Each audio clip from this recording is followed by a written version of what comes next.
ఎందుకంటే ఇక్కడ ప్రెస్ మేము మాట్లాడి మీరు మాట్లాడుతుంటే కొంచెం నేను 7 గంటలకు లేచే రెడీగా ఉన్నాను. ఎందుకంటే నాకు కొన్ని ఫోన్లు వస్తుంటే మాట్లాడుకుంటున్నాను కనుక తీసుకొచ్చారు.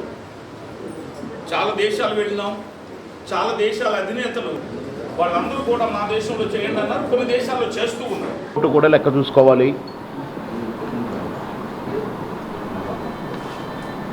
నవేడేస్ ఇప్పుడు పాత రోజుల ఎలక్షన్ వేరు, పోయినసారి ఎలక్షను ఈసారి ఎలక్షన్ వేరు. అంటే రోజు రోజుకు ఈ ఛానల్స్ బలం పెరిగిపోతుంది. అంటే మాకు యూస్ఫులే కనుక మేము కంటికి రెప్పలా వాడుకోవాలి. ఎంత వాడుకుంటే అంత లాభం. ఎవరైనా పోటీ చేసిన క్యాండిడేట్కి కావచ్చు, క్యాండిడేట్ పోటీ చేసిన వాళ్ళ పార్టీకి కావచ్చు. కనుక మీ సహకారం ఎంత మాకు అందిస్తే మాకంత విజయానికి మేము దూసుకెళ్తాం. ఇవాళ రేపు ఒకతను బర్రెల దగ్గర పేడ తీస్తున్నాడు. నేను మా దగ్గర సుభాష్ రెడ్డి అని పెద్ద లీడర్, ఆయనకు 200 ఎకరాల రైతు ఆయన. నేను మాట్లాడుతున్నా, అది కాదన్నా అని నాకు చెప్తున్నాడు. తమ్ముడు అది కాదు సుబ్బు అని మాట్లాడుతున్నాడు. ట్రింగ్ ట్రింగ్ అని పేరు మోగింది ఫోను. ఈ పశువుల అది ఏమంటారు, అది గొడ్డు కట్టేసి ఏమంటారు, అది తోటి ఇందులో సెల్మ్ అవుతుంది ఏంటి అన్నట్టు చూస్తే పేడకళ్ళు తీసినోడు అటు వంగే ఉన్నాడు. ఈ జేబులోంచి సెల్ ఫోన్ తీసి ఇట్టని హలో అని మాట్లాడుతున్నాడు. వారిని అక్కడ దాకపోయింది సెల్ ఫోన్ అనుకున్నాను. మామూలుగా నాట్లేసేటోళ్ళు కూడా టీవీలో ఏమొస్తున్నాయి, ఏం న్యూస్లు వస్తున్నాయి కూడా వాట్సాప్లో చూసుకుంటున్నారు. అంటే అంత దూరం వెళ్ళిపోయింది వీటి ప్రాముఖ్యత.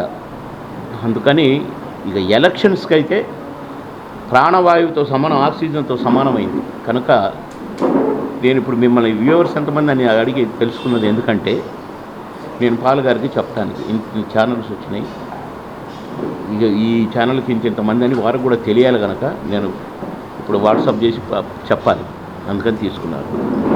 ఇకపోతే మీకు నా రిక్వెస్ట్ ఏంటంటే, మీకు మంచి తెలుసు, చెడు తెలుసు. చెడ్డోడెవడో తెలుసు, మంచోడెవడో తెలుసు, పనోడెవడో తెలుసు, పందొంగెవడో తెలుసు. కనుక కాస్త పనిమంతుణ్ణి కొద్దిగా ఎంకరేజ్ చేస్తే పావల చేసినోడు రూపాయల పని చేస్తాడు. డిస్కరేజ్ చేస్తే వద్దులేరని ఒక మంచి సేవకుడు ప్రజలకు సేవ చేయడానికి వచ్చినాడు వెనక్కి వెళ్ళిపోతాడు. చెడ్డోడే ముందుగైతాడు. ఇక డబ్బు, ఇది ఎన్ని రకాల ప్రలోభాలకైనా గురి చేస్తుంది. డబ్బు మందు. కానీ డబ్బు మందు కాదు మనమ్మటి ఎప్పుడు ఉండేది. ఆ ఎలక్షన్ 15 రోజులే. ఇప్పుడు నేను మునుగోడు ఎలక్షన్లో చూసినా ఎవరిని చూసినా ఇట్లనే ఉన్నారు. ఏమో అందరు ఇట్లా నిద్రపోతున్నారు అంటారు. నిద్రపోతు కాదు, ఫుల్ మైకంలో ఉన్నారు ఆ 15 రోజులు. 16వ రోజు ఓడిపోయాలి. మందు లేకుంటే మందులు ఒకసారి ఎడిక్ట్ అయిపోతే, మందు లేకపోతే కాళ్ళు చేతులు పనిచేయ, వాడికి ఊపిరి కూడా ఆడదు. ఏం చేస్తాడు అప్పుడు? ఏం దొరికితే అది తాగుతాడు, 4 రోజుల్లో చచ్చిపోతాడు. సమ్మక్క సారక్క దగ్గర ఆ కుటుంబ సభ్యులు అక్కడ పనిచేస్తారు. సెక్యూరిటీ దగ్గర నుంచి వాళ్ళే చూసుకోవాలి, ఇంకొకరిని రానియరు. కానీ ఆ జాతర జరిగినన్ని రోజులు తాగుతూనే ఉంటారట. 3 నెలల లోపల చచ్చిపోతారట. నేను ఫ్యాక్ట్స్ మాట్లాడుతున్నాను బిన్నయ్య. వాటర్ కూడా అంతే. ఎలక్షన్లో నా 15 రోజులు 1 మంత్ తాపిస్తాడు తర్వాత. కనుక మన పరిసరాలు బాగుపడాలి, మన పిల్లల బతుకులు బాగుపడాలి, మన పిల్లలకు చదువులు ఉండాలి, మన పిల్లలకు ఫ్రీగా చదువులు చెప్తానని వచ్చారు. మరి కేఏ పాల్ గారు ఫ్రీ వైద్యం అని వచ్చారు, ఫ్రీ విద్య అన్నారు. ఇక పెన్షన్స్ ఇప్పటికే కొన్ని లక్షల పెన్షన్లు ఇస్తున్నారు వీడియోస్కి, నాకు తెలుసు. నేను 30 ఏళ్ళ నుంచి చూస్తున్నాను. ఇలా మంచి పనులు చేయాలని వచ్చిన కనుక ఇలాంటి వారిని ఎంకరేజ్ చేస్తే మన ప్రాంతానికి మంచి జరుగుద్ది, మనకు మంచి జరుగుద్ది, మన తోటి వాళ్ళకు మంచి జరుగుద్ది, పేదవాడికి మంచి జరుగుద్ది. కనుక పాల్ గారు ఇక్కడ వైజాగ్ నుంచి ఎంపీగా పోటీ చేస్తున్నారు కనుక వారు కనుక గెలిస్తే ఎంత ఉపయోగం ఉంటుందో నాకు తెలుసు. కానీ నాకు తెలిసినంత మాత్రం నేను అందరికీ చెప్పలేను. కానీ మీ మీడియా ద్వారా మ్యాక్సిమం అందరికీ చేరవేయటానికి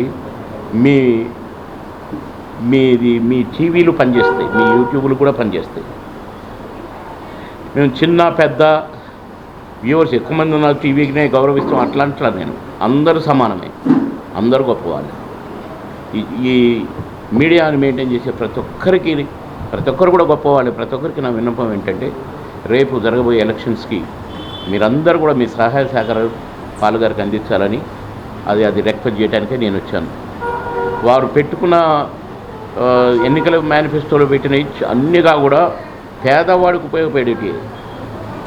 పాల్ గారు లాంటి వాళ్ళు ఒక మాట చెప్పి నేనెప్పుడు అన్నానని కేసీఆర్ లాగా మాట్లాడే రకం కాదు. కేసీఆర్ గారు దళితుడికి 3 ఎకరాల భూమి అన్నాడు, డైరెక్ట్గా అసెంబ్లీలోనే అన్నాడు.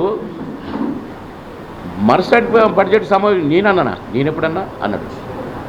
నా దగ్గర ఉన్న నా సెల్ ఫోన్లో కావాలంటే 3 రకాలుగా మాట్లాడాడు.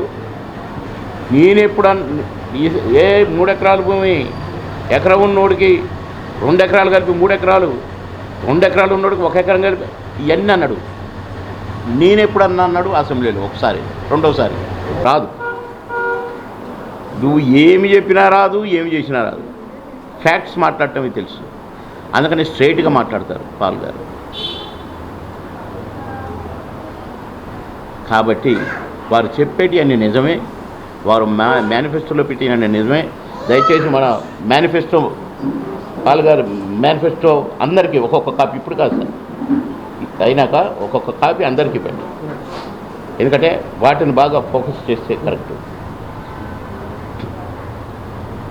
కాబట్టి ఇంకా రాని యూట్యూబ్ ఛానల్స్ వారు కూడా చెప్పండి. ఇచ్చిన కోర్టు వ్యవహారంలో ఉన్నారు, అది ఆర్డర్స్ కూడా అయిపోయినాయి. నేనే కడతాను, ఎంత తప్పు ఉందో అంత తప్పు నేను తీరుస్తానని పాల్ గారు చెప్పడం జరిగింది కోర్టుకు. అక్కడ హైకోర్టు న్యాయమూర్తులు వాదనలు గీతనలు అన్నీ జరిగిన తర్వాత ఓకే అనిగా కూడా అనడం జరిగింది. ఆ ప్రొసీడింగ్స్ నేను చూశాను. కానీ నా డబ్బు ఇస్తున్నాను నేను అని చెప్తే కూడా డబ్బు రిలీజ్ కానియట్లేదు. దానికి సంబంధించిన ఆ ఫైటింగ్లో ఉన్నారు అక్కడ హైకోర్టు దగ్గర. బహుశా ఇవాళ రేపట్లో అది ఫినిష్ చేసుకుని వస్తారు. వచ్చిన తర్వాత ఎలక్షన్ అయినంత వరకు ఇక్కడే ఉంటారు, మీ అందరితో కూడా మాట్లాడతారు. ఎందుకంటే ఇక్కడ ప్రెస్ మేము మీరు మాట్లాడుతుంటే కొంచెం నేను 7 గంటలకు లేచే రెడీగా ఉన్నాను. ఎందుకంటే నాకు కొన్ని ఫోన్లు వస్తుంటే మాట్లాడుకుంటున్నాను కనుక తీసుకొచ్చారు.